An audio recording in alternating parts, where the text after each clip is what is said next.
আমরা অপেক্ষা করব দেশে। আসলে তো বিএনপিও আমাদের বন্ধু সংগঠন ছিল, তাদেরও লক্ষ্য ছিল ফ্যাসিবাদের বিপক্ষে। একসময় তো জোট ছিল আমাদের, আমরা জোটে কাজ করছি। তা সেই জোটে কাজ করার ফলে তাদের সাথে সখ্যতা বন্ধুত্ব আমাদের ছিল। আমি এর আগেও বলেছি যে নির্বাচন হলে সরকার গঠন করবে না জামাত সরকার গঠন করবে, কিন্তু দেশ তো আমরাই চালাবো, আমরাই চালাবো। হয় সরকার গঠনে যেই করুক, বিরোধী শক্তিতে বিরোধী দলে যারা যাবে তারা তো সরকারের একটা অংশ এই দেশেরই। তাই মিলেমিশে আমরা দেশ কাজ করি। আলহামদুলিল্লাহ, আমরা শান্তি চাই, আমরা কোনো বিভেদ চাই না। আমরা ইতিমধ্যে দেখেছেন যে নির্বাচন পরবর্তীতে আমাদের অন্যান্য ভাইয়েরা তারা মানুষের উপর কীভাবে ভোট দেওয়ার কারণে, দাঁড়িপাল্লায় ভোট দেওয়ার কারণে তারা দাঁড়িপাল্লার সমর্থকদের উপরে নির্যাতন চালিয়েছে। আমাদের প্রথম টার্গেট যেখানে দুর্নীতি থাকবে না সে বিষয়ে আমাদের মুফতি আমির হামজা বলেছে প্রথম পদক্ষেপ দুর্নীতির বিরুদ্ধে। ভালোবাসছে, ভালোবাসার কারণে একটা ভোট তৈরি করা যায়, তাছাড়া যায় না। মানুষের মন জয় করতে হলে ভালোবাসতে। হয়তো এরা খুব আগাইছে এইভাবে, হয়তো মহিলারা ভোট বেশি দিয়েছে, দেখছে তো, দিয়ে দেখি একবার কি হয়, জামাত হয় কিনা। বহুল আলোচিত ত্রয়োদশ জাতীয় সংসদ নির্বাচন গেল 12 ফেব্রুয়ারি বেশ আনন্দঘন পরিবেশের মধ্য দিয়ে সম্পন্ন হয়। এতেই রাজনৈতিক অঙ্গন পাল্টে যায়, বিশেষ করে কুষ্টিয়া সদর 3 আসনে। এ আসন থেকে জামাত থেকে মনোনীত দাঁড়িপাল্লার কাণ্ডারি মুফতি আমির হামজা এবং বিএনপি থেকে মনোনীত ধানের শীষের কাণ্ডারি প্রকৌশলী জাকির হোসেন সরকার।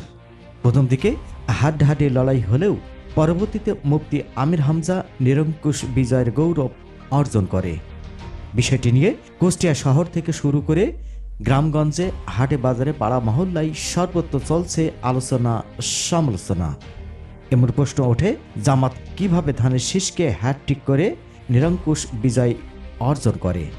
এমন প্রশ্নের উত্তর খুঁজতে রবিবার কুষ্টিয়া সদরে বেশ কয়েকটি স্থান ঘুরে জামাতের তৃণমূল কয়েকজন নেতা ও সাধারণ মানুষের সাথে কথা বললে বিজয়ের গৌরব গাথা কথা তুলে ধরেন। 5 তারিখে তো আমি ভার্সিটির গেটে যখন হচ্ছিল পাখি উড়াল দিল, ঢাকার থেকে একটা মেসেজ আসছিল, তখন আমাদের অনেকে এইরকম উদ্যোগ নিছিল যে আমাদের যারা কেস কাটা করেছে, হয়রানি করেছে, তাদের ঘর বাড়ি ভাঙবে। আমি তখনই জানার পর তখন আমি ইবি থানার আমির ছিলাম। আমি সঙ্গে সঙ্গে ওই ভার্সিটির সামনে, গেটের সামনে যে গোল ঘর, ওখানে দাঁড়িয়ে আমার কর্মপরিষদ আমি ডাকলাম, আমার ইউনিয়ন আমির, 7 ইউনিয়নের আমিরকে ডাকলাম, ইবি থানা 7 ইউনিয়নের আমির, সেক্রেটারি এবং অন্যান্য কর্মী, 300 জন কর্মী ছিল আমার। ওই যে না, 300 জন তো আমার ইউনিয়নে, আর 3-7টা 2100 কর্মী আমার ছিল ওখানে, এরকম কর্মী দিয়ে। আমি তাদেরকে ডেকে বললাম যে আগামীকাল সকালবেলা 7টার সময় ডিসিশন হবে। জামাত ইসলামের একটা সুসংগঠিত, সুপরিকল্পিত একটা সংগঠন, পরিকল্পনা ব্যতীত কোনো কাজ করে না। সিদ্ধান্ত আমরা হঠাৎ করে নেব না, কালকে কর্মপরিষদ বৈঠক হবে, সেখানে আমরা সিদ্ধান্ত নেব যে আমরা কাকে ছাড় দেবো, কাকে মারবো, কার ঘর পোড়াবো কি পোড়াবো না, মারবো কি মারবো না, কালকে কর্মপরিষদের সিদ্ধান্ত হবে, তারপরে আমরা এই সিদ্ধান্তে পৌঁছাবো। তো এর আগে যদি কোনো ব্যক্তি এই প্রতিশোধমূলক কোনো কাজ করে এবং আমার নলেজে আসে, তাহলে আমি ওই ব্যক্তির দল থেকে বহিষ্কার করার ব্যবস্থা করব। এই ঘোষণা দেওয়ার পর আমার কর্মী বাহিনী শান্ত হলো। রাত্রে যখন আমি টিভি দেখলাম, আমার প্রাণপ্রিয় নেতা, ইসলামী আন্দোলনের বিশ্ব নেতা ডক্টর শফিকুর রহমান সাহেব, উনি যখন সাধারণ ক্ষমা দিলেন, আমি যে ডিসিশন নিয়েছিলাম সেই ডিসিশন যখন ওনার মুখ দিয়ে প্রকাশ হইল, আমি সিজদায় উঠে পড়লাম, 2 রাকাত নামাজ আদায় করলাম যে আমার ডিসিশনের সাথে আমির জামাতের ডিসিশন মিলে গিয়েছে। তারপরে তো আমি শান্তি সমাবেশ করেছি 7টা ইউনিয়নে, হরিনানপুর, আবদালপুর, ঝাউদিয়া, মনোহরদায় সর্বপ্রথম। 8 তারিখে হচ্ছে আমি 5 তারিখে বিজয় লাভ হইল, 6 তারিখ গেল, 7 তারিখ, 8 তারিখে আমি শান্তি সমাবেশ করলাম। আমার ইউনিয়নে একটাই দুর্ঘটনা ঘটছিল, একটা বাড়ি লুট করেছিল দুষ্কৃতকারীরা, আওয়ামী লীগের ওয়ার্ড সভাপতির বাড়ি। তাই এটা দেখে আমার মনটা ব্যথিত হইল যে তারা যত অন্যায় করুক, কিন্তু আমরা যদি সেই কাজটাই করি তাহলে তাদের ওই ভালো এবং মন্দের পার্থক্য থাকলো না। তা আমি শান্তি সমাবেশে ডাক দিলাম মনোহারদাতে প্রথম।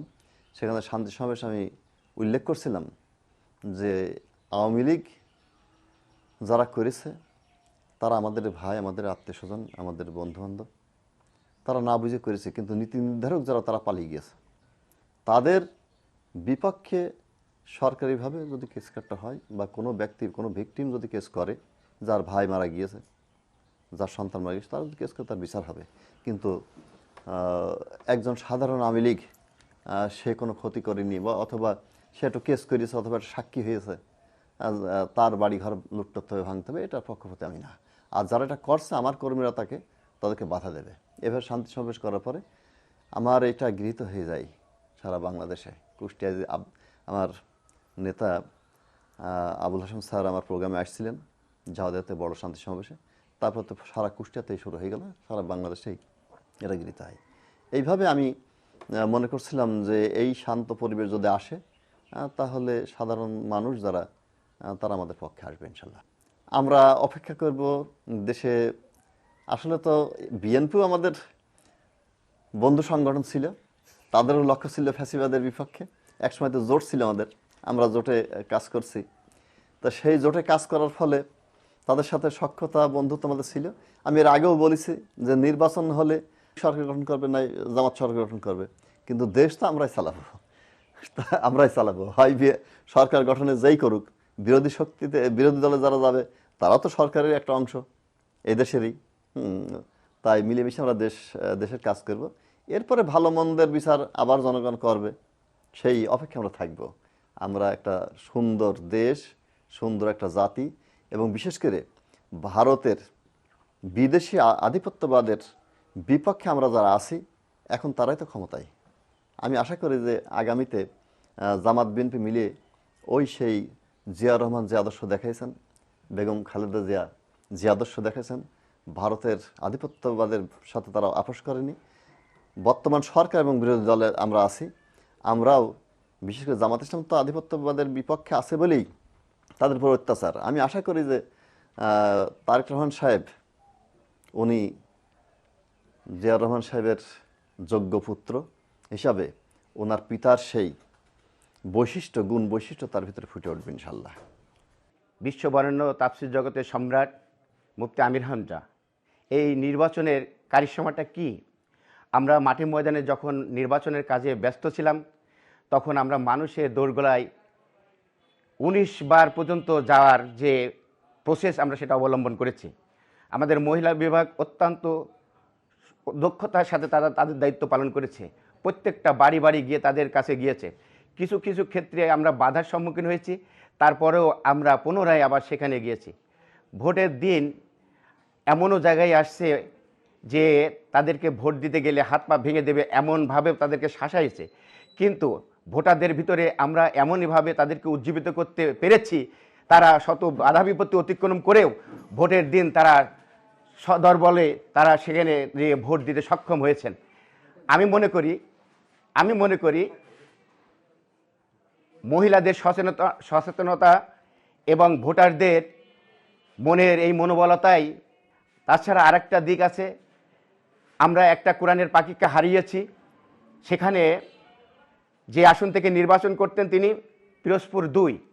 আমরা এই জনগণের মাঝে সেটা উপস্থাপন করতে সক্ষম হয়েছি যে সেখানে হিন্দু ভোটার বেশি থাকা অবস্থায়ও সেখানে নিরঙ্কুশভাবে তিনি জয়লাভ করে সংসদে গিয়েছিলেন। কিন্তু কুষ্টিয়াবাসী তো দীর্ঘদিন মুসলমান, অধিকাংশ ভোটার মুসলমান।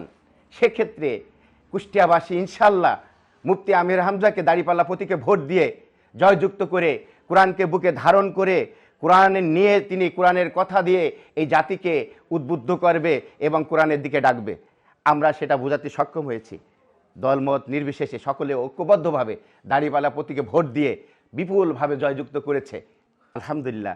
আমরা শান্তি চাই, আমরা কোনো বিভেদ চাই না। আমরা ইতিমধ্যে দেখেছেন যে নির্বাচন পরবর্তীতে আমাদের অন্যান্য ভাইয়েরা তারা মানুষের উপর কীভাবে ভোট দেওয়ার কারণে, দাঁড়িপাল্লায় ভোট দেওয়ার কারণে তারা দাঁড়িপাল্লার সমর্থকদের উপরে নির্যাতন চালিয়েছে।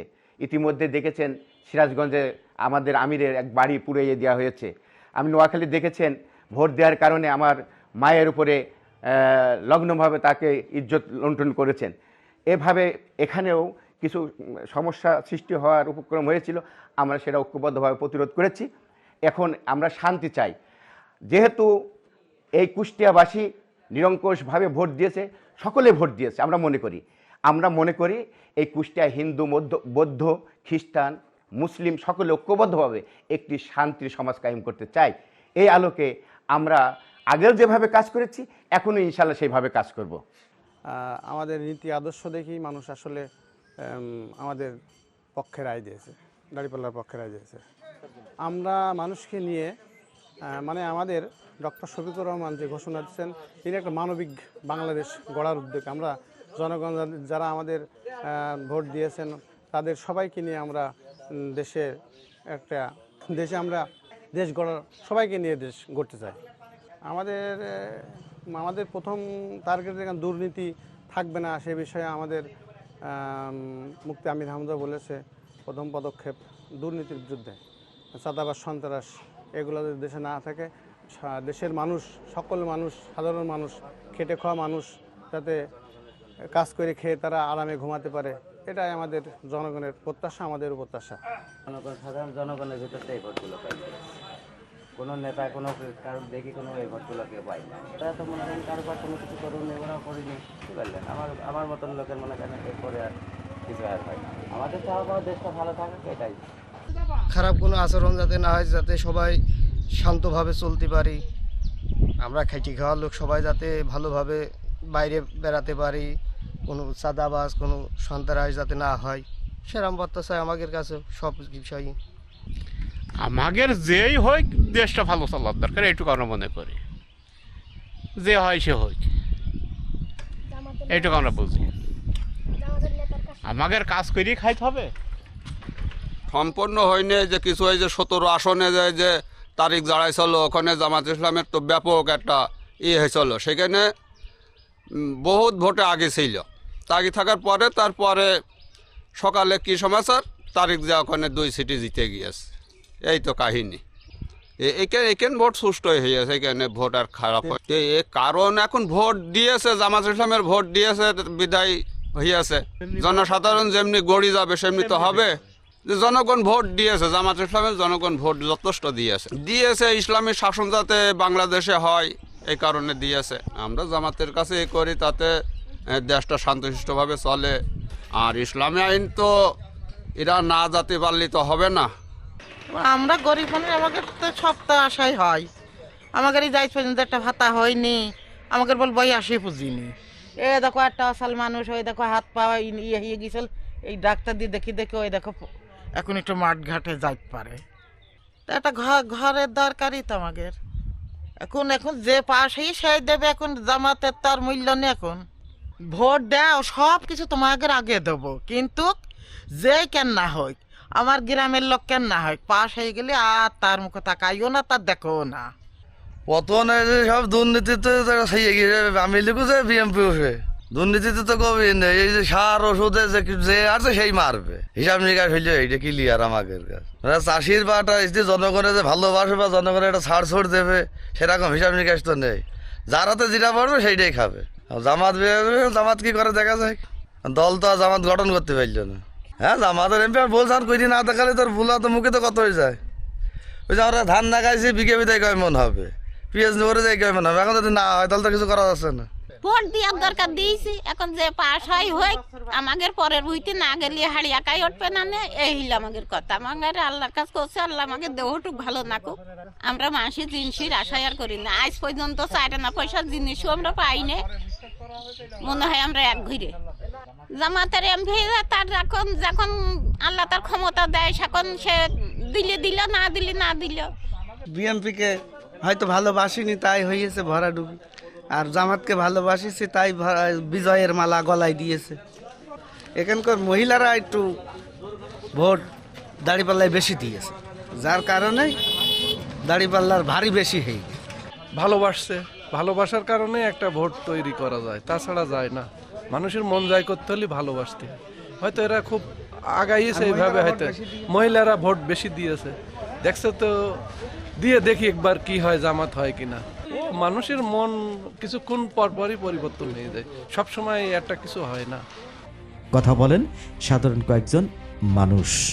তারা জানায় এ বিজয়ের পেছনে শুধু একজন প্রার্থীর জনপ্রিয়তাই নয়, বরং তৃণমূল পর্যায়ের নেতাকর্মী, স্বেচ্ছাসেবক ও সাধারণ ভোটারদের সম্মিলিত প্রচেষ্টাই বড় ভূমিকা রেখেছে বলে মনে করছেন রাজনৈতিক বিশ্লেষকরা।